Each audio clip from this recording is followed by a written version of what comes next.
resolution declaring Pune Swaraj complete independence to be the objective of the Congress.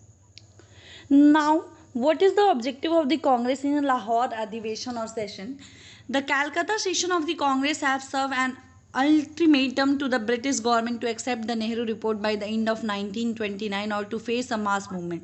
तो कलकत्ता के session में कांग्रेस ने declare कर दिया था या तो ब्रिटिश गवर्नमेंट नेहरू रिपोर्ट के जितने भी प्रावधान है उसे एक्सेप्ट करे, नहीं तो मास मूवमेंट पे जन आंदोलन जो होगा उसको एक्सेप्ट करे. Since the 1 year time limit set as the Calcutta session passed without any positive response from the British government, और एक साल बीत गया 1929 से इट्स अराउंड 1930 और ब्रिटिश गवर्नमेंट की तरफ से कोई भी पॉजिटिवली रिस्पॉन्स नहीं मिला. The Nehru report was declare to have lapse as the Lahore session of the Congress in 1929. Jawaharlal Nehru was made the president of the Congress at the historic Lahore session in 1929. तो 1929 में जो लाहौर अधिवेशन हुआ लाहौर में, उसके जो प्रेसिडेंट हुए वो आपके थे जवाहरलाल नेहरू, मतलब उस सेशन के अध्यक्षता की जवाहरलाल नेहरू ने. इट इज़ वेरी इंपॉर्टेंट क्योंकि इसी सेशन में पूर्ण स्वराज की डिमांड जवाहरलाल नेहरू ने की थी. It passed a resolution declaring Purna Swaraj complete independence. Now the Congress party is demanding complete independence for our country to be the objective of the Congress. On the midnight of December 31st, 1929, Jawaharlal Nehru laid a possession to the bank of the river Ravi, important है, at Lahore and hosted the tricolor flag. 31 दिसंबर 1929 को अपनी इस demand के साथ इन्होंने तिरंगे झंडे को लहराया. He proclaimed that it was a crime against man and God to submit any longer to British rule. The Congress Working Committee met in January 1930 and decided the following program. तो दिसंबर 31 की घटना हुई जो उन लोगों ने पूर्णतः ये डिमांड रख दी कि अब हमें पूर्ण स्वराज ब्रिटिश गवर्नमेंट से चाहिए. जनवरी में जो उनकी मीटिंग होती है उसका फॉलोइंग प्रोग्राम का जो एक तरीके से मेन एजेंडा रहता है वो क्या रहता है? First, preparation for civil disobedience. Second, as for the Purna Swaraj resolution the word Swaraj in a Congress constitution would thenceforth means complete independence or Purna Swaraj which has set forth as the goal of the national movement. तो पूर्ण स्वराज का अर्थ ये था कि we need the complete independence, हमें हमारी आज़ादी चाहिए, हमें हमारे कंट्री में किसी भी फॉरेन बॉडीज़ का एडमिनिस्ट्रेशन नहीं चाहिए. वी नीड द डेमोक्रेसी और हमें हमारे देश के ही लोगों के द्वारा हमारे देश में शासन चाहिए. Observation of 26th of January as the Purna Swaraj Day all over the country with the hosting the tricolor flag. तो 26 जनवरी आपका 1930 ऐतिहासिक दिन रहा जब ट्राइकलर फ्लैग को होस्ट किया गया और पूर्ण स्वराज की डिमांड की गई. Resignation by the members of the legislature, withdrawal from all the possible association with the British government. तो जितने भी ब्रिटिश गवर्नमेंट के साथ एसोसिएशन थे उससे भी इन लोगों ने विदड्रॉ करने की सोची. It was decided to observe January 26 as the day of independence every year. Since then the day was celebrated as the independence day up to 1947. तभी उसी समय जब इन लोगों ने पूर्ण स्वराज की मांग की तो इन लोगों ने डिसाइड किया कि 26 January they will celebrate as a independence day. 1947 जब तक भारत आज़ाद नहीं हो गया तब तक आपका 26 जनवरी इन लोगों ने इंडिपेंडेंस डे की तरह सेलिब्रेट किया क्योंकि इसी के दिन इन लोगों ने अपना डिमांड एक मतलब पुरजोर तरीके से रखा था कि हमें पूर्ण स्वराज चाहिए. फिर जब 15 अगस्त 1947 को जब हमें ब्रिटिशर्स से इंडिपेंडेंस मिली, आज़ादी मिली, तो 15 अगस्त को हम इंडिपेंडेंस डे और 26 जनवरी को रिपब्लिक डे और इसी के दिन हमारा कॉन्स्टिट्यूशन को क्या किया गया, इनेक्ट किया गया. सिविल डिसोबीडियंस का मतलब सिविल डिसोबीडियंस का मतलब होता है कि like in politely form we will not obey your order. हम एग्रेसिव मूड नहीं अपनाएंगे, विनम्रता पूर्वक आपकी बातों को हम नहीं मानेंगे. सविनय अवज्ञा आंदोलन मूवमेंट जो भी होता है आंदोलन मतलब एक मास मूवमेंट ऑफ पीपल जिसमें वो अपनी मांगों को रखते हैं, डिमांड को रखते हैं. और सिविल डिसोबीडियंस मतलब विनय पूर्वक आपकी आज्ञा का हम उल्लंघन कर देंगे, नहीं मानेंगे. अगस्त 15 was designated at the Independence Day. Since 1950, January 26 is celebrated as Republic Day. At it was on this day in 1950 the Constitution came into existence.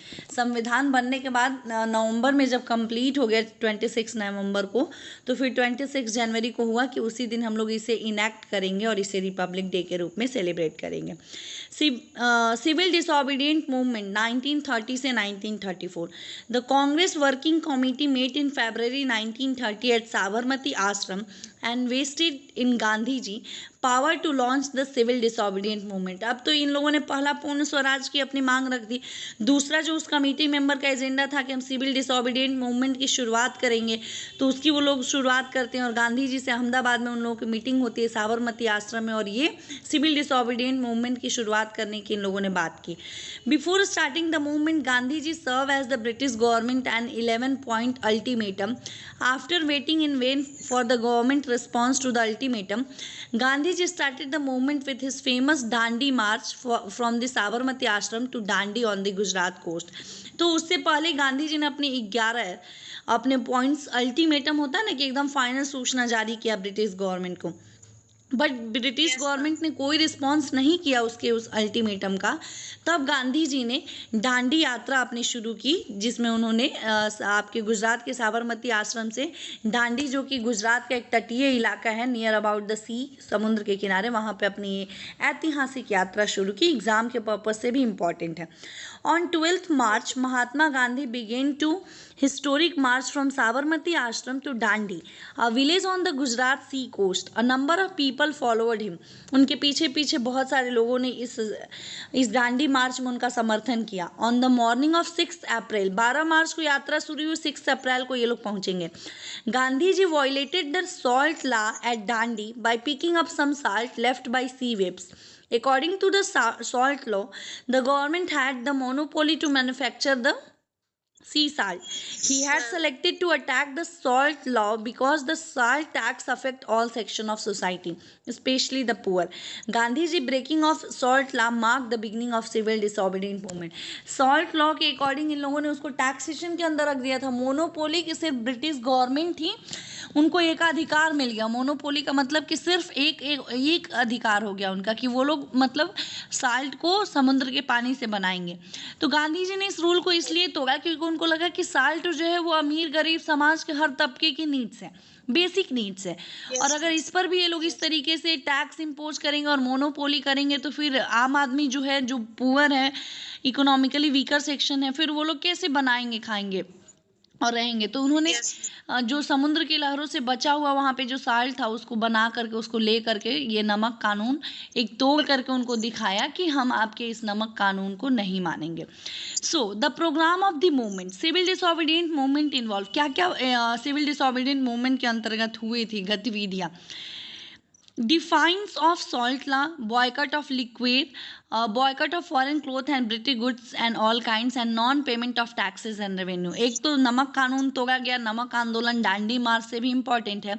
लिक्वोर जितने भी वो लोग बेचा करते थे फॉरेनर्स ब्रांड वगैरह के, वो सबको बॉयकट कर दिया गया, नहीं खरीदना है.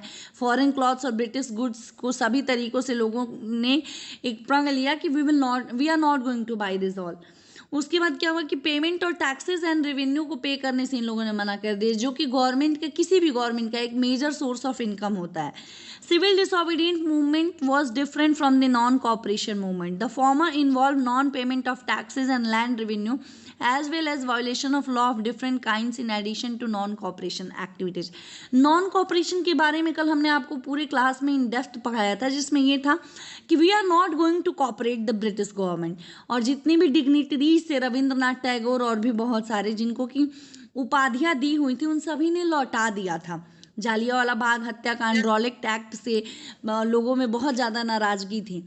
तो ये उस समय भी ब्रिटिश कपड़ों और ब्रिटिश वस्तुओं की होली खेली गई थी, मतलब जलाया गया, लोगों ने स्कूल वगैरह छोड़ दिया. तो आपने देखा कि किस प्रकार से विद्यापीठ वगैरह की स्थापना हुई कि हमारे अपना इंडियन कॉलेज हो, उसमें हम लोग शिक्षा दीक्षा लेंगे. और इसमें क्या है कि इसमें मतलब कि with a polite manner we are not going to obey your rules. तो सॉल्ट लॉ को तोड़ा गया, फिर टैक्सेस एंड रेवेन्यू पे करने से लोगों ने मना कर दिया, फिर फॉरेन क्लोथ्स वगैरह एज वो बहिष्कार किया गया। The progress of the movement, किस प्रकार से इस मूवमेंट ने अपनी सफलता पाई। The movement spread rapidly, violation of salt law all over the country was soon followed by defiance of forest law in Maharashtra, Karnataka and central provinces and refusal to pay the rural chaukidari tax in eastern India. Important line है, underline कर लीजिएगा, चौकीदारी tax वगैरह, मतलब ये जितने भी forest department है लाइक महाराष्ट्र, कर्नाटका और सेंट्रल प्रोविंसेस, इन लोगों ने चौकीदारी टैक्स जो कि पे करते थे, इन लोगों ने मना कर दिया कि now we are not going to pay this tax. Everyone in the country, people join hurtles demonstration and the campaign to boycott foreign goods and refuse to pay taxes. Lakh of Indian offer satyagraha. The boycott of British good and the picketing of liquor shop were a part of the daily program. हर दिन का इन लोगों की गतिविधि बन गई थी कि हमें अपने मिशन को पूरा करना है. We are not going to cooperate the British government. And also we are starting the mass movement, that is civil disobedient movement. The movement reached the extreme northwestern corner of India and tried to brave Pathans under the leadership of Khan Abdul Ghaffar Khan, popularly known as Frontier Gandhi. सीमांत गांधी, भारत का सीमांत गांधी खान अब्दुल गफ्फार खान को बोला जाता है और English में the frontier Gandhi word term use किया जाता है। तो ये जो आंदोलन था ना, इसने भी अपनी चरम सीमा को प्राप्त किया, मतलब कि बहुत पॉपुलर हुआ, लोगों का समर्थन इसे प्राप्त हुआ। The Pathan organise the society of Khudai Khidmatgars और servant of God, known as popularly by red shirts, they were place to non violence and freedom struggle. तो इन लोगों ने ये शपथ लिया कि ये नॉन वायलेंस के रास्ते पे चलेंगे और आज़ादी की इस लड़ाई में एक्टिवली पार्टिसिपेट करेंगे। ये आप जो इमेज देख रहे हैं इसमें देखिए खान अब्दुल गफ्फार खान गांधी जी के साथ आपको दिखेंगे। The movement also became popular in the easternmost part of the country, where the Manipuri joined the movement with great enthusiasm. In Nagaland, Rani Gaidilu, at the age of 13, responded to Gandhi's call and raised the banner of revolt against the British. अब सोचो कि 13 साल की उम्र में अगर वो women's जो है एक्टिवली अगर पार्टिसिपेट करती हैं तो ये बहुत बड़ी बात होती है, और वो भी आज़ादी से पहले वाले भारत में। Yes, ma'am. Civil disobedient movement resulted in mass strike and setting up parallel governments in several places. तो ये जो था आंदोलन बहुत तेजी से स्प्रेड आउट हुआ और इसने एक मास जन आंदोलन लोगों की भागीदारी हुई। रिप्रेशन बाय द गवर्नमेंट, अब गवर्नमेंट ने इसे सप्रेस करने की कोशिश कैसे की, क्योंकि भाई गवर्नमेंट तो चाहेगी ना कि ये लोग आंदोलन कर रहे तो इनके अंदर डर और भय पैदा करे ताकि ये लोग मतलब रिवोल्ट ना करें। Yes. The government reported to firing, lathi charges and large scale imprisonment. On 90,000 satyagrahis including Congress leader and the Gandhiji were imprisoned. The Congress was declared illegal and several restrictions were imposed on the nationalist press. There were demonstrations at Peshawar to protest against the arrest of Ghaffar Khan. A platoon of Garhwal troops refuse to open fire on the demonstrator. तो Garhwal troops जो थी ना British army, इन लोगों ने refuse कर दिया कि हम ऐसे गोलियां नहीं चलाएंगे जो प्रदर्शनकारी हैं उनके ऊपर। बट ब्रिटिश गवर्नमेंट ने आदेश दिया फायरिंग का, लाठी चार्ज का, और पकड़ के सब जो भी मतलब सत्याग्रही थे, जो भी आपका क्रांतिकारी थे, स्वतंत्रता सेनानी थे, मतलब कि फ्रीडम फाइटर्स थे, रिवोल्यूशनरीज थे, जिन लोगों ने सत्याग्रह में एक्टिवली पार्टिसिपेट किया था, पकड़ के उनको जेल में भी बंद करने का आदेश इन लोगों ने दिया।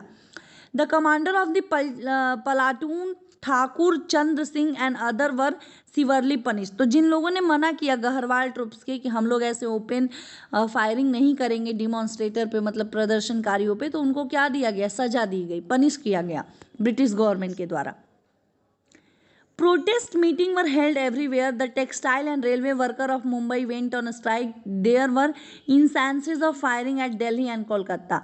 तो बहुत तेजी से प्रोटेस्ट किया पूरी जनता ने, भारत की जनता ने, और रेलवे और टेक्सटाइल मतलब कपड़े के उद्योग से जुड़े हुए जितने भी वर्कर्स थे वो लोग कहाँ चले गए, स्ट्राइक पर चले गए, हड़ताल पे चले गए, काम ही नहीं होगा आगे। Round table conference is also important. The Indian वो जो मीटिंग्स होती थी ना, वो टेबल जो होती थी ना वो राउंड शेप की होती थी, तो ऐसी बैठकों को राउंड टेबल कॉन्फ्रेंस बोला गया था।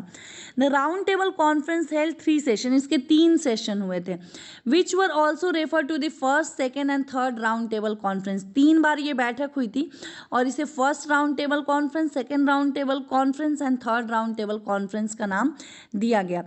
First round table conference November 12, 1930 to January 19, 1931. The first round table conference was held in London. पहला जो राउंड टेबल कॉन्फ्रेंस हुआ था वो लंदन में हुआ था. The Congress, which was unhappy with the report of Simon Commission, boycott and conference. Simon commission के go back के नारे लगे थे ना, इन सारी चीज़ों पे वहाँ डिस्कस होता था. वहाँ पे ब्रिटिश रिप्रेजेंटेटिव भी होते थे और इंडियन रिप्रेजेंटेटिव भी होते थे. देखिए गांधी जी ने सेकेंड राउंड टेबल कॉन्फ्रेंस में पार्टिसिपेट किया था और वहीं पे गांधी इरविन पैक्ट भी अभी हम लोग पढ़ेंगे, इंपॉर्टेंट रहेगा. But the other political party and interested group were well represented. Congress नाराज थी इसलिए उसने फर्स्ट राउंड टेबल कॉन्फ्रेंस को बॉयकट किया, लेकिन बाकी पॉलिटिकल पार्टी और इंटरेस्टेड ग्रुप्स ऑफ लीडर्स ने उसमें पार्टिसिपेट किया था. The British realise the futility of holding a conference on the question of constitutional reform for India without the representative of the Congress. तो उन लोगों को ये रियलाइज हुआ कि सबने पार्टिसिपेट किया है और कांग्रेस तो मतलब उसमें मेजर नेशनलिस्ट लीडर थे, तो फिर ये सेकेंड राउंड टेबल कॉन्फ्रेंस फिर से ऑर्गेनाइज करेंगे. उनको लगा कि जब तक कांग्रेस के लीडर्स भी इसमें पार्टिसिपेट नहीं करेंगे एक्टिवली तो कोई फ्रूटफुल डिसीजन ये लोग नहीं ले पाएंगे. So Gandhi Irwin pact important for your examination purpose. Since the satyagraha could not be suppressed, the government through Tej Bahadur Sapru and Jayakar started negotiation with Gandhi ji in jail. This result in a signing of the pact by Gandhi ji and Lord Irwin. Gandhi ji और Lord Irwin के बीच जो समझौता हुआ ना उसी को Gandhi Irwin pact बोला जाता है. द वाइसरी इन मार्च क्या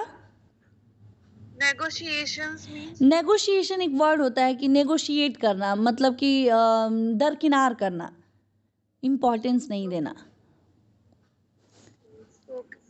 एग्जैक्ट ये वर्ड मैं एक बार देख भी लेती हूँ, आप ही देखो, देख के बताओ एग्जैक्ट ये वर्ड क्या है. नेगोशिएशन,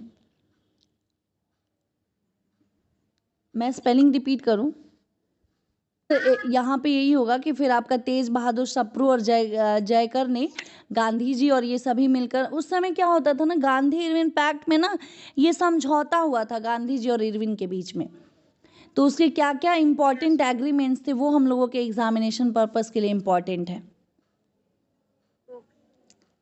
आगे बढ़े. सो Gandhi ji and Lord Irwin the वाइसरी इन मार्च 1931. कब हुआ था ये भी इंपॉर्टेंट है, 1931 में. This is known as the Gandhi Irwin pact. The government agree to, किस किस बातों पे एग्रीमेंट हुआ था इसमें. Withdraw all ordinance and and prosecutions, release all political prisoners except those guilty of violence, permit peaceful picking of liquor and foreign cloth shop, restore confiscated properties of the satyagrahi, permit free collection and manufacture of salt by the person near the sea coast. The Congress in turn contested to the following, और कांग्रेस की तरफ से क्या इसमें अपनी terms and condition रखी गई थी. To suspend the civil disobedient movement, to participate in the second session of round table conference, not to praise the investigation into police excesses. यहाँ पे मैं आपको एक इम्पॉर्टेंट बात बताना चाहूंगी. होता है क्या बोल रहा है, हाँ ये चीजें थी. और इससे भी ज्यादा मतलब प्रताड़ित करना एक वर्ड यूज होता है, टॉर्चर इन इंग्लिश की. किसी तरीके से उनके अंदर ये था ना कि भारतीयों के अंदर इतना डर पैदा कर देना कि फिर वो रिवोल्ट ही ना करे. रिवोल्ट एक इम्पॉर्टेंट टर्म है इंडियन फ्रीडम में, आप मैक्सिमम टाइम यूज होगा. रिवोल्ट का मतलब ये हो कि पहले से जो रूल्स एंड रेगुलेशन चले आ रहे हैं अगर उनसे अनहैप्पी है, कोई नाखुश है, तो उसके लिए प्रोटेस्ट करना और उस प्रोटेस्ट के माध्यम से उसको, चाहे वो शांतिपूर्व भी हो सकता है और किसी भी रूप से, एक मास मूवमेंट के भी रूप में रिवोल्ट करना ताकि वो परिवर्तन हो सके. मुझे एग्जैक्ट वो नाम नहीं याद आ रहा है जिन्होंने तीनों राउंड टेबल कॉन्फ्रेंस में पार्टिसिपेट किया था. ये सारे कॉम्पिटिटिव एग्जाम के लिए भी हम लोग पढ़ते हैं ना, तो रिवीजन भी करना होता है, तो शायद आपके बुक में वो नाम मेंशन हो जाए जिन्होंने तीनों आपके राउंड टेबल कॉन्फ्रेंस में पार्टिसिपेट किया था. सेकेंड राउंड टेबल कॉन्फ्रेंस होता है आपका September 7 to December 1, 1931. It was attended by Gandhi ji as a sole representative of the Congress. Congress से एकमात्र रिप्रेजेंटेटिव गांधी जी थे आपके सेकेंड राउंड टेबल कॉन्फ्रेंस में. According to the term of Gandhi-Irwin Pact of 1931, the conference was soon deadlocked on the minority These issue with separate electrodes being demanded now not only by Muslim but also by depressed classes, Indian Christians, Anglo-Indians and Europeans. The question of independence or setting up the responsible government recedes into the background. The British government refused to concede the immediate grant of domination status. Gandhi ji returned to India disappointed. तो देखो, शुरू से ये बातें होती थी ना कि इक्वल रिप्रेजेंटेशन रहे। अब यहाँ से गांधी जी एक सोल रिप्रेजेंटेटिव थे, तो सेकेंड राउंड टेबल कॉन्फ्रेंस में भी ये बात हुई ना कि सारे मतलब समाज की, सोसाइटी के पीपल का क्या हो, रिप्रेजेंटेशन हो, then the discussion will be the fruitful. तो सेकेंड राउंड टेबल कॉन्फ्रेंस भी पूरी तरीके से सफल नहीं हो पाया था, तो गांधी जी डिसअपॉइंट होके लंदन से अपने इंडिया वापस लौट आए। Third round table conference November 17 1932 to December 24 1932. It was attended by 46 delegates only. The Indian National Congress refused to attend the conference. Dr. Bhimrao Ambedkar, who attended the conference, demanded separate electorate for the depressed classes. तो doctor Bhimrao Ambedkar की demand थी कि जो मतलब समाज में मतलब शोषित वर्ग है, डिप्रेस्ड क्लासेस है, उनके लिए एक अपना रिप्रेजेंटेटिव होना चाहिए, इलेक्टोरल रिप्रेजेंटेटिव होना चाहिए। Consequently then the prime minister of Britain Ramsay MacDonald announced the award known as the communal award. This award provided separate representation to Muslim, Buddhist, Sikh, Indian Christians, Anglo-Indians, European and the depressed classes. तो देखो ये अपना अपना representation एक तरीके से Indian society को strong भी करेगा और एक तरीके से कहो तो डिवाइड भी करेगा। स्ट्रॉन्ग इस सेंस में करेगा कि अगर एक अच्छा रिप्रेजेंटेशन मिला और सबने मिलजुल करके बातें रखी तो एक हेल्दी और पीसफुल हार्मोनी का सोसाइटी का निर्माण हो पाएगा। बट सभी ने अपना अपना रिप्रेजेंटेशन किया तो ये डिवाइड हो जाएंगे ना अपने अपने थॉट्स और रिलीजन्स के अकॉर्डिंग। महात्मा गांधी इसके खिलाफ थे कि मतलब ये सेपरेट रिप्रेजेंटेशन नहीं होना चाहिए। Mahatma Gandhi strongly oppose this award on the ground that it would disintegrate Indian society and spread a fast in a protest against it. On 24 September 1932, the agreement known as Pune Pact was signed between Dr. Bhimrao Ambedkar and the Congress. Pune Pact important है, sign हुआ doctor Bhimrao Ambedkar और कांग्रेस के बीच में ये समझौता हुआ। The agreement provide reservation of seats for the depressed classes in provincial legislature. इसीलिए ये लोग ना डॉक्टर भीमराव अंबेडकर की मतलब बहुत ज्यादा वो इज्जत और श्रद्धा, इवन पूजा भी करते हैं कि ये जो रिजर्वेशन का सिस्टम उन्होंने इंट्रोड्यूस किया। कुछ हद तक सही है बट बहुत जगह इसके मिसयूजेस भी होते हैं। Misuses in the sense I mean to say कि अगर रिजर्वेशन का यूज करके कोई फैमिली का एक जनरेशन अगर वेल टू डू कंडीशन और एक अच्छा इकोनॉमिकली फॉरवर्ड बनता है तो मुझे लगता है कि रिजर्वेशन प्रोवाइड करना चाहिए अकॉर्डिंग टू सिचुएशन, परिस्थिति कैसी है। It's not mean that the upper class people के पास मतलब पुअर बैकग्राउंड नहीं, इट डजंट मीन। और फिर ये बहुत से इश्यूज भी आते हैं मतलब कट ऑफ वगैरह, जब आप हम लोगों की तरह कॉम्पिटिटिव एज में आओगी तो आपको समझ में आएगा कि कितना फैक्ट और ये सारी चीजें का सामना करना पड़ता है। सो पूना पैक्ट में ये समझौता हुआ डॉक्टर भीमराव अंबेडकर और कांग्रेस के बीच में कि रिजर्वेशन मिलेगा डिप्रेस्ड क्लासेस के लिए प्रोविंशियल लेजिस्लेशन में with in the general electoral and not by creating a separate electoral. तो ये अब समझौता हुआ कि जो भी इलेक्शन होगा वो सबके लिए होगा लेकिन उसमें एक सीट्स रिजर्व रहेंगी, ऐसे सेपरेट सेपरेट इलेक्शन नहीं होगा। Due to the the depressed classes receive 148 seats in the legislature instead of 71 as allocated in a communal award earlier proposed by the British Prime Minister Ramsay MacDonald।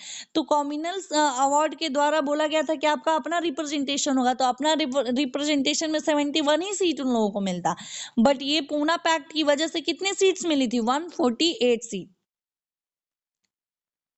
तो benefit ही हुआ ना, एक election है, एक general election है, सब उसमें आपकी सीट्स रिजर्व है, आप अपनी सीट से फाइट कीजिए। जैसे वो अभी भी इलेक्शंस में होता है, कोई पर्टिकुलर कॉन्स्टिट्यूएंसीज की सीट ना विमेंस के लिए रिजर्व हो जाती हैं कि उस सीट से महिला कैंडिडेट रहेंगी। कभी कभी तो और भी ज्यादा कॉम्प्लिकेशंस होते हैं, इट मीन्स कॉम्प्लिकेशन नहीं मतलब कि रिजर्वेशन हो जाता है कि यहाँ से मतलब सप्रेस एक पर्टिकुलर कम्युनिटीज की महिला रहेंगी, ऐसे हो जाता है। हमारा ये चेयरमैन का जो ये डुमरांव में इलेक्शन हुआ था ना, स्थानीय चुनाव लोकल बॉडीज का, तो सीट रिजर्व हो गया था वीमेन, बैकवर्ड क्लास की वीमेन के लिए, ताकि उन लोगों का भी रिप्रेजेंटेशन मिल सके, इस वजह से होता है। Renewal of civil disobedient movement after the failure of talks at the second session of round table conference, Gandhi ji came back to India. The great depression of 1930 in a world has hit the farmers in India. Gandhi ji sought an interview with the Viceroy Wellington. The interview was refused. ये 1930 में ना economy मतलब ये पूरी तरीके से एक कभी कभी ना इकोनॉमी में ऐसी कंडीशन आती है ना कि कहीं अब तो सब सारी मतलब विश्व की जितनी भी इकोनॉमिकल कंडीशन है, इकोनॉमी आपकी रशिया की, यूनाइटेड स्टेट ऑफ अमेरिका की, ब्रिटेन की, इंडिया की, सब एक दूसरे पर मतलब वर्ल्ड के सारे इकोनॉमीज एक दूसरे पे क्या इंटरडिपेंडेंट है, ट्रेड वगैरह हर चीज के लिए, डायरेक्ट एंड इनडायरेक्ट। तो 1930 के आसपास ना मतलब इकोनॉमी जो थी ना वो डिप्रेशन था, मतलब बहुत ज्यादा अच्छा प्रदर्शन नहीं हो रहा था। होता है ना कि मतलब गुड्स एंड सर्विसेज, पैसे हैं बट हम खरीद नहीं पा रहे, मतलब बैड कंडीशन ऑफ इकोनॉमी ऐसे समझो आप। तो 1930 में अमेरिका में हुआ था ये कंडीशन, बट डायरेक्ट और इनडायरेक्ट सारी इकोनॉमीज अफेक्टेड होती हैं। The Congress passed a resolution for the renewal of civil disobedient movement on January 4, 1932. Gandhi ji was arrested. अब गांधी जी को गिरफ्तार किया गया। Government restored to repression in issues ordinance and assume special power. The Congress was declared illegal. अब कांग्रेस को British government ने ना असंवैधानिक घोषित कर दिया। Congress leaders were arrest and their properties were seized. Communal was banned. Gradually, the civil disobedient movement lost its force. Congress called it off in 1934. Gandhi ji withdrew himself from active politics for a year. तो जब गांधी जी को गिरफ्तार किया गया, कांग्रेस को illegal घोषित कर दिया गया, कांग्रेस के लीडर्स को मतलब पकड़ के उनको जेल में बंद किया गया, उनकी प्रॉपर्टी को सीज कर दिया गया। इतनी सारी घटनाओं के बाद क्या हुआ ना कि डिसोबीडिएंट मूवमेंट जो कि अपनी चरम सीमा पर था वो धीरे धीरे समाप्ति की ओर अब डिक्लाइन होने लगा। अब लीडर्स ही नहीं रहेंगे तो फिर थोड़ी वो आपका कोई भी मूवमेंट पूरी तरीके से सफल हो पाएगा। इस घटना के बाद जब गांधी जी ने भी एक्टिव पॉलिटिक्स से क्या कर लिया था, कुछ पलों के लिए संन्यास मतलब साइड कर लिया था खुद को। Clear. Impact of civil disobedient movement, कल हम लोगों ने पढ़ा था इम्पैक्ट ऑफ वो नॉन कॉपरेशन मूवमेंट, आज है impact of civil disobedient movement. क्या क्या आपको अभी तक आपको क्या समझ में आया, आप एक बार जिक्र कर दो, उसके बाद हम आगे बढ़े। आपने मतलब अभी तक क्या क्या समझा जाना, little bit as a summary. Poona pact क्या था आप यही बता दो।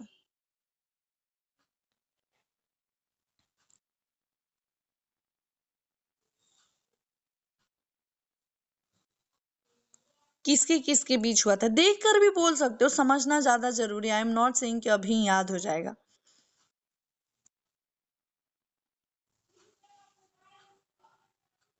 पूना पैक्ट आपका डॉक्टर भीमराव अंबेडकर और कांग्रेस के बीच में एक समझौता हुआ था, जिसमें ये बात हुई थी कि जो भी इलेक्शंस होंगे लेजिस्लेचर के लिए उसमें सीट्स रिजर्व रहेंगी डिप्रेस क्लासेस के लिए। यही था कि अब अंग्रेजों ने क्या किया था, राउंड टेबल कॉन्फ्रेंस में अंग्रेजों ने वहां के प्रेसिडेंट जो थे रैमसेस मैकडोनाल्ड, उन्होंने कह दिया कि हम कम्युनल अवार्ड करते हैं, मतलब कि हर कम्युनिटी अपना अपना रिप्रेजेंटेशन करेगी। तो उससे गांधी जी को लगा कि ये तो कम्युनिटी में हम डिसइंटीग्रेट हो जाएंगे, बट जाएंगे, तो बेहतर है कि एक ही इलेक्शंस रहे उसमें सीट्स रिजर्व कर दी जाए। तो फिर यही डॉक्टर भीमराव अंबेडकर और आपकी कांग्रेस के बीच में समझौता हुआ कि जो भी इलेक्टोरल रिप्रेजेंटेशन होगा उसमें हम क्या करेंगे कि सीट्स रिजर्व कर देंगे। तो जब वो लोग कम्युनिटी वाइज फाइट करते हैं तो 71 ही सीट मिलती है, और ये सीट रिजर्व होने की वजह से 148 सीट्स मिली। Impact of the civil disobedient movement important है। The civil disobedient did not succeed immediately in winning freedom। इससे भी मतलब अगर ये कंटिन्यू रहता तो शायद हमें आज़ादी और पहले मिल गई होती, लेकिन अंग्रेजों ने सप्रेस किया ना, तो जो इसका टारगेट था कि आज़ादी पूर्ण स्वराज मिल जाए, तो फिर नहीं मिल पाया। But it play a significant role by depending the social roots of the freedom struggle. The importance movement can be sum up as follow. इस घटना मतलब सिविल डिसोबीडियंट मूवमेंट का इम्पोर्टेंट इम्पैक्ट क्या क्या पड़ा इंडियन सोसाइटी पे, ये सब जानना बहुत इंपॉर्टेंट है। The movement cause a tide of patriotic favour in a country that would not leave the government in peace. The government withdrew the ban on Congress in June 1934. इन लोगों ने जो कांग्रेस को बैन किया था, तो जून 1934 में क्या किया, बैन हटा दिया। The suspension of the movement did not mean that the people had abundant their struggle for freedom. इस मतलब अबंडेंट का मतलब ये होता है कि त्याग देना। तो जब ये जो आपका सिविल डिसोबीडियंट मूवमेंट था, इसको सप्रेस करने का ये मतलब नहीं था कि जनता ने अपनी जो फ्रीडम की मांग है उसको त्यागा नहीं था, बल्कि लोगों के अंदर देशभक्ति की भावना और भी ज्यादा ग्रेटली इंक्रीज हो गई थी। The civil disobedient movement widened the base of freedom struggle. इसने आजादी के संघर्षों को और ज्यादा मजबूत बनाया। अब एक बार मन में आ गया कि हमें ब्रिटिशर्स की नहीं सुननी है, तो अब नहीं सुननी है, चाहे कुछ भी हो जाए। बाद में ऐसा थोड़ी है कि वो आंदोलन खत्म हो गया तो अब हम फिर से सुनने लगेंगे। रिवोल्ट अगर एक बार कर दिया तो वो माइंड में सेट हो गया, अब उस पे ही एक्ट करना है। तो 1932 के बाद तब भी समझो कि इधर 1944 10 और 13 ईयर्स के बाद हमें फ्रीडम मिला। Civil disobedient movement widened the base of freedom struggle. A large number of special group like merchant and shopkeeper, peasant, tribal and worker in a different part of the country were mobilized for the Indian national movement. मतलब कि अब लोग mobilise मतलब एक place पर स्थिर न रहना, मूवमेंट करते रहना। तो आजादी के आंदोलन में जहां भी होता था, लोग वन प्लेस से अनदर प्लेस मूव करके एक्टिवली पार्टिसिपेट करते थे। It made people understand the significance of principle of non violence. People could resist violence with tolerance and courage. लोगों को ये महसूस हुआ कि सत्य और अहिंसा सत्याग्रह के माध्यम से वो अपनी आजादी ले सकते हैं। टॉलरेंस और साहस होना चाहिए। The movement also popularise new methods of propaganda. Prabhat Feri, in which hundreds of men and women went around singing patriotic song in early morning, become popular in town and villages. Handwritten patrika or news sheets were issued to the large number. Even children were organized into Vanar Sena and girls has own separate Manjari Sena and the Cat Army. तो जो छोटे छोटे बच्चे थे ना, वो भी actively ये देशभक्ति के लिए, ये राष्ट्र को आजाद कराने के लिए अपना योगदान दे रहे थे। प्रभात फेरी आपने कभी देखा है? प्रभात फेरी कभी देखा है या ये वर्ड सुना है, प्रभात फेरी? मेरा रेसिडेंशियल स्कूल था ना, तो जिस दिन हम लोगों का इंडिपेंडेंस डे और रिपब्लिक डे रहे ना, तो सुबह 5 बजे एक राउंड लगाते थे लोग ये ड्रम सेट के साथ और पैट्रियोटिक सॉन्ग गाते हुए, तो उसको हम लोग बोलते थे प्रभात फेरी।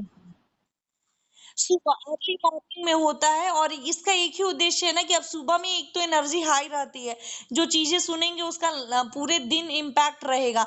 तो ये ना मतलब सबके अंदर जो मान लो इंसिस्ट भी कर रहे हैं कि ये तुम कर रहे हो रिवोल्ट, तो तुम करो, उनके अंदर भी ये भावना इंक्रीज कराने के लिए इम्पोर्टेंट था। हैंड रिटन पत्रिका वगैरह इसलिए बांटी जाती थी ना कि नेक्स्ट हमारा एजेंडा क्या होगा, सोचना है, समझना है, डिस्कस करना है। बच्चों के लिए, छोटे छोटे बच्चों को वानर सेना तैयार किया गया था, और जो गर्ल्स थे उनके लिए मंजरी सेना और कैट आर्मी तैयार हुई थी। The movement under the internship of Birla and the Hazari Sevak Sangh change the social condition. The depressed classes were given entry into temples and access to well which were earlier denied to them। तो depress classes की conditions में भी सुधार आया। शुरू शुरू में उन्हें पानी वगैरह पीने और मंदिरों में घुसने की इजाजत नहीं थी, लेकिन अब ये पूना पैक्ट वगैरह के बाद चेंज होने लगी थी सोसाइटी के सिचुएशंस और थॉट में। It brought women's out of their home to participate in politics and to make them equal partners in freedom struggle। और इसमें जितना आपके फीमेल्स ने भी एक्टिवली पार्टिसिपेट किया था, तो women's भी अब अपने घरों से बाहर निकल करके फ्रीडम स्ट्रगल में एक्टिवली पार्टिसिपेट कर रही थी। The government was convinced that the basic constitutional reform were necessary. अब गवर्नमेंट को ये फील होने लगा कि कॉन्स्टिट्यूशनल रिफॉर्म्स जरूरी है। उनके अंदर अब भय कहीं ना कहीं ये हो गया कि अगर हमने कुछ भी ऐसा किया इंडियंस के अगेंस्ट तो ये लोग अब रिवोल्ट करेंगे, चाहे हम इन्हें कितना भी वो कितना भी सप्रेस करें, ये लोग अब अपनी बात प्रमुखता से रखेंगे यूनाइटेड होकर के। So government of India act 1935 important है, हाईलाइट कर लीजिएगा। Introduce the principle of federation and the principle of provincial autonomy that is responsible government in the provinces. तो आपका गवर्नमेंट ऑफ इंडिया एक्ट 1935 में इंडियन गवर्नमेंट की अब बात की गई जिसमें फेडरेशन था। The movement revive the will to fight the elections. In 1937, the Congress achieved positive result in the election to the Central Legislative Assembly and Provincial Legislative Assembly. तो एक जनरल इलेक्शन कंडक्ट किया गया जिसमें कांग्रेस को अच्छी खासी सीटों पे बढ़त प्राप्त हुई।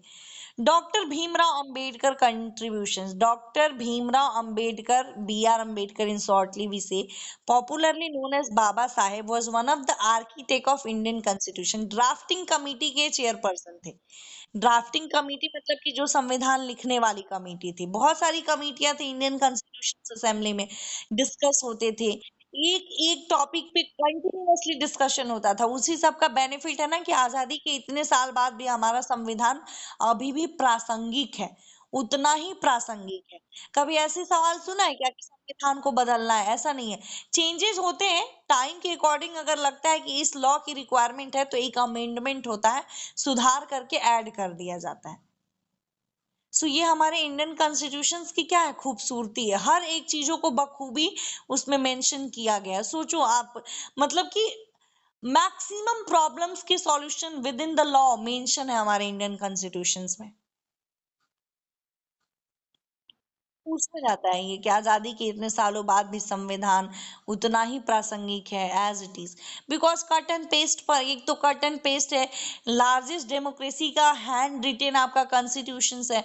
तो इसमें ये है ना कि अमेंड करने की जो इसका लचीलापन जो है ना उतना ही ज्यादा टफ है। कानून के अकॉर्डिंग, अकॉर्डिंग टू लॉ किसी को पनिश करना है तो होता ही है, आपका सुप्रीम कोर्ट या हाई कोर्ट या डिस्ट्रिक्ट कोर्ट, लोअर कोर्ट्स देती हैं according to law decisions. But जहां पे ये फील होता है कि something should be updated, like something rules and law can be added according to the requirement of that time period, तो वो भी अमेंड करके डिस्कशंस वगैरह करके ऐड किए जाते हैं। सो डॉक्टर भीमराव अंबेडकर आपके ड्राफ्टिंग कमेटी के चेयरपर्सन थे। He was well known economist, politician, social reformer and eminent jurist. Eminent means प्रसिद्ध। बाबा साहेब efforts to इरिडिक्टेट, नहीं ये एग्जैक्ट प्रोनाउंसिएशन, इरिडिक्टेट मतलब वो सुधार करना। The social evils like untouchability and caste restrictions were remarkable. तो ये अछूत और ये अस्पृश्यता जो था कि टच करने से, कास्ट सिस्टम जिस तरीके से था, वो अपर एंड लोअर, इन सारी चीजों को उन्होंने दूर करने में एक इम्पॉर्टेंट रोल प्ले किया। Throughout his life, he fought for the rights of the Dalit and other socially backward classes. He was appointed as the India first law minister in the cabinet of Jawaharlal Nehru. He was posthumously awarded the Bharat Ratna. इनको भारत रत्न सम्मान से भी सम्मानित किया गया। Bhimrao Ambedkar was born to Ramaji Maluji Sakpal and Bhimabai Sakpal on April 14, 1891 in Mahau in Madhya Pradesh. From his childhood days, Baba Saheb had faced to caste discrimination. Although he was able to attend school, he had other children due ये बहुत सारे इनके serials वगैरह भी आते हैं, उसमें आपको ये देखने को मिल जाएगा कि कैसे कास्ट का जो डिस्क्रिमिनेशन सिस्टम था उसका इन्होंने डटकर सामना किया। To their caste was segregated and given little attention by the teachers. In 1908 he entered Elphinstone College, which was affiliated to the Mumbai University of Bombay, becoming the first form of his community to do so. अपनी community से belong करके इतनी higher डिग्रियां और इतनी अच्छी पढ़ाई करना का जो ये श्रेय जाता है वो डॉक्टर भीमराव अंबेडकर को जाता है। इन 1912 he obtained his BA degree in economics and political science from Mumbai University. In 1930 he moved to the United States on a scholarship awarded by the Gaikwad rule of Baroda. He passed his MA exam in June 1915 majoring in economics. He received his PhD in economics in 1927. सोचो उन्होंने PhD तक अपनी पढ़ाई पूरी की. At the London School of Economics, he took the master's degree in 1921 and 1923 he finished his law study and was admitted to the British bar as a barrister. तो फिर इन्होंने वकील अपनी लॉ की भी पढ़ाई की. While practicing law in a Bombay High Court, he tried to uplift the Dalit in order to educate them. He first obtained attempt to achieve this was Bhim Shakti Hitakarni Sabha to promote education and socio-economic improvement. ये सभा का नाम था जिसका मुख्य उद्देश्य था सामाजिक रूप से दलितों की स्थिति में सुधार लाना, सामाजिक और आर्थिक रूप से. Economical as well as social and political situation should be improved for the Dalit, as well as welfare of depressed classes. For the protection of Dalit rights, he started many periodicals like Mook Nayak, Bahiskrit Bharat and Equality Janda. Baba Saheb was appointed as an independent India first law minister and also the chairman of Constitution Drafting Committee set up by the Assembly to write the Indian new Constitution. Drafting Committee मतलब the committee who were the responsible for the writing the Indian Constitution. एक committee थी जो discussion करती थी एक ही मतलब topic पे कई कई दिन डिस्कशन होते थे उस क्या क्या इम्प्रूवमेंट किया जा सकता था तब जाके उसको कानून बनाया जाता था. बाबा Saheb Ambedkar emphasized the need to establish harmonious relation between all the classes of society. Society के बैकवर्ड और फॉरवर्ड क्लासेस जितने भी क्लासेस हैं और जितने भी कास्ट हैं उनके बीच एक हारमोनी मतलब आपसी शांति और सद्भाव की भावना बाबा साहब भीमराव अम्बेडकर बनाना चाहते थे. इन 1950 Baba Saheb converted to Buddhism और 1950 में उन्होंने खुद को बौद्ध धर्म अपना लिया था. फ्रीडम ऑफ रिलीजन हमारे कॉन्स्टिट्यूशन ने दिया ही है. On October 14, 1956, Baba Saheb organized a public ceremony to convert around 5 lakh of his supporters to the Buddhism. अक्टूबर 14, 1956 को अपने 5 लाख के करीब संख्या के आसपास के अपने फॉलोअर्स को उन्होंने बुद्धिज्म धर्म में कन्वर्ट कराया. Baba Saheb pass away at his home in Delhi on December 6, 1956. He made immense contribution in shaping modern India. He led millions of oppressed to a life to self-respect, dignity and responsibility.